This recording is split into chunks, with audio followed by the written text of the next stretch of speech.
Hello, welcome to Prajim Technologies. This is Venkat. This is part 3, Built-in Types in C Sharp.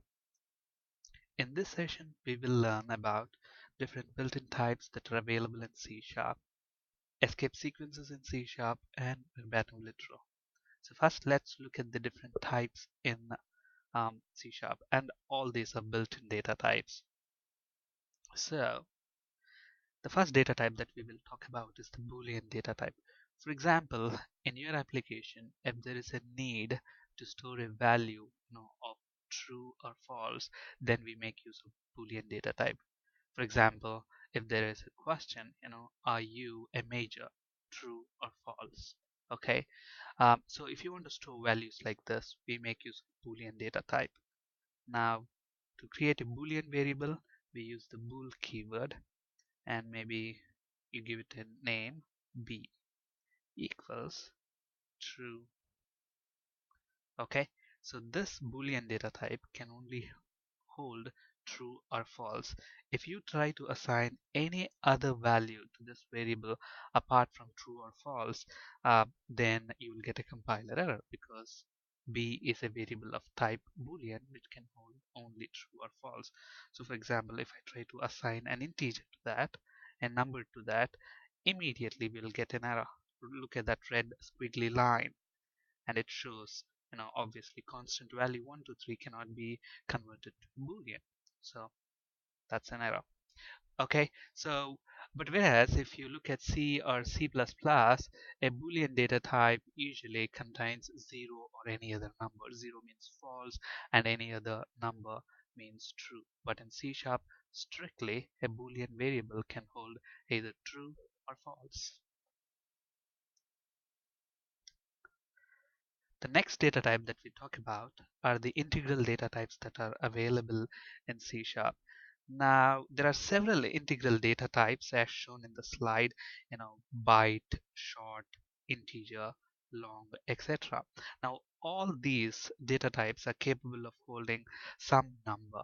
Okay, if you look at byte, it's a single byte, which means 8 bits. Okay, and 8 bits can hold, 1 byte, a variable of type byte, can hold a number between 0 and 255. Okay, so which means 0 to 255 are 256 different values. Okay, actually, if you look at how these sizes are calculated, there is a formula behind that.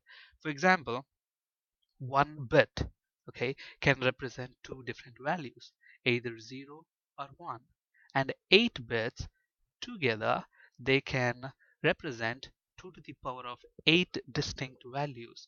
2 to the power of 8 is 256, and 0, from starting from 0 to 255, is 256 values. So a single byte can hold 0 to 255. So for byte, there is another counterpart, S byte, S standing for signed, meaning it can hold negative values as well. Minus 128 to 127. So minus 128 to, minus 128 to 0 or 128, and 0 to 157 is 128. So 128 plus 128 again, 256. So if it's a signed byte, minus 128 to 127, byte is 0 to 255.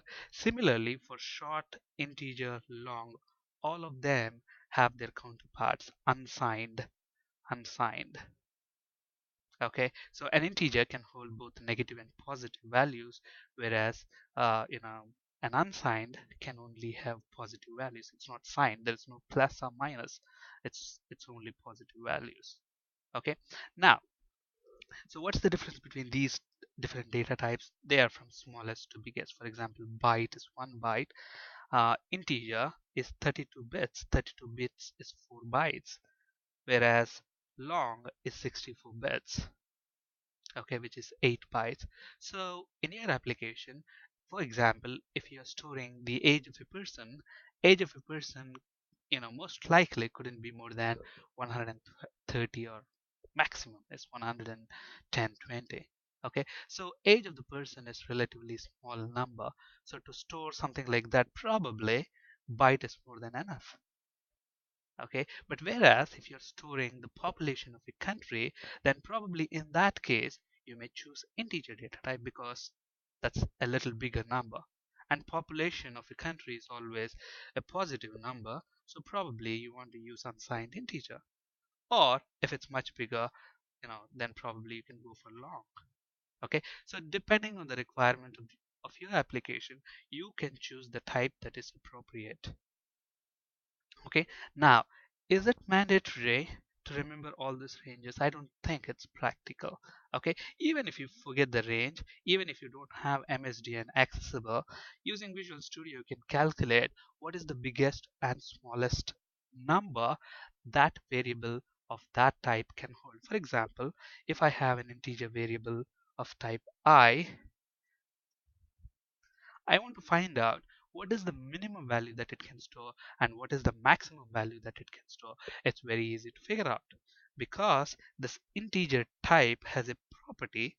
Again, we will be talking about properties later in detail. So this integer type, so int dot, it has a property called min value. And if you look at the property, this will represent the smallest possible value. This will show what's the smallest possible value that any variable of type integer can hold. So maybe if you want the minimum value, you can just say console.writeLine, maybe something like this, min equals whatever.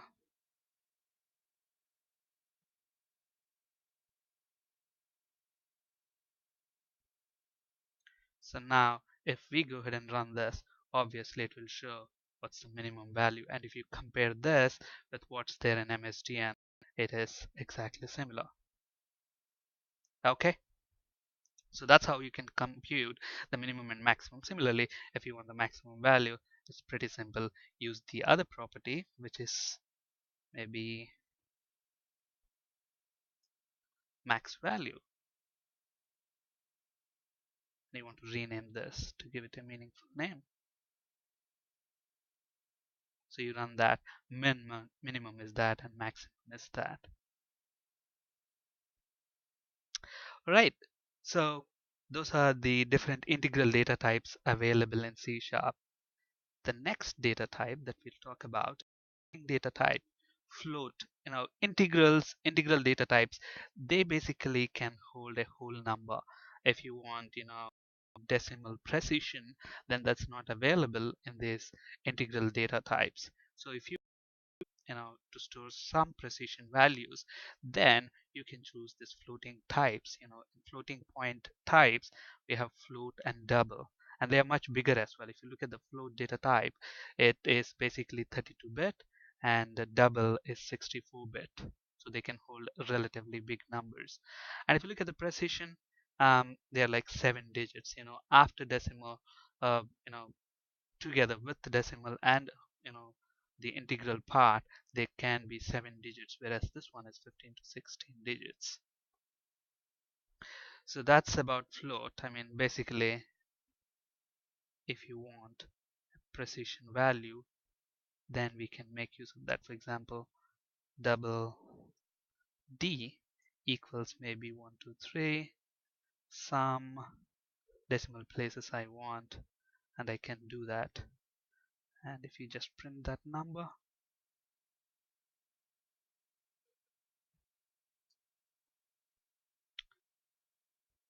so but whereas if you with a variable of type integer, it won't be able to hold that decimal part there. So for example, if I make this integer in the I, obviously you get straight away an error. Look at this, cannot implicitly convert type double into int. Again, in a later module, we will talk about implicit and explicit conversions. All right.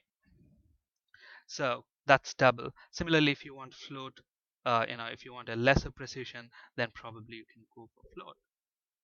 And the next data type that we have is a decimal data type. Now, decimal data type has much bigger precision. Okay, it has a 29 to 28 to 29 significant digits, and the data type is really huge, 128-bit data type. And similarly, if you want to store any decimal value, you can do so. The type of that is decimal d equals whatever is the decimal value that you want to store. So these are different data types that are available in C Sharp. Depending on the requirement of your application, you choose the data type that is most appropriate. Um, we will talk about the string data type, escape sequences, and verbatim literal in our next video in part 4. Thank you for listening. Have a great day.